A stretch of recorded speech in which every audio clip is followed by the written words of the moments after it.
ค่ะ GND20 นะคะ นัทกนกสิทธิรัตน์ค่ะ ออมแอมค่ะ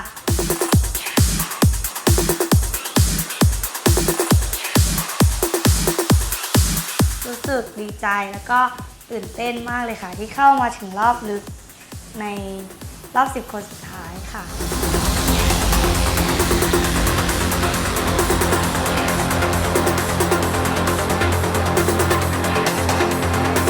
ดูแลตัวเองยังไงนะคะก็ควบคุมอาหารควบคุมน้ำหนักออกกำลังกายมากขึ้น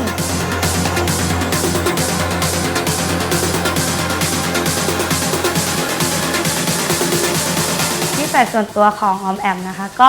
เป็นคนนิสัยเหมือนผู้ชายคนภายนอกอาจจะดูว่าเป็นผู้หญิงที่เซ็กซี่แต่จริงๆแล้วไม่เลยเป็นคนชอบปาร์ตี้รักเพื่อนนิสัยเหมือนผู้ชายห้าวๆเลยค่ะ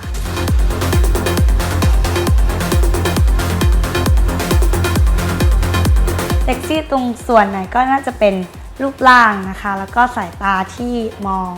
ค่ะ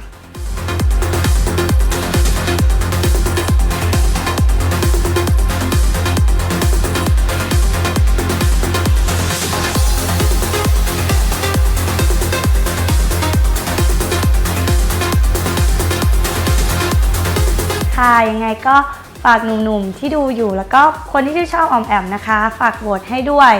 ดอกจัน481ดอกจัน8ดอกจัน10 4 เหลี่ยมแล้วโทรออกค่ะแล้วเจอกันนะคะ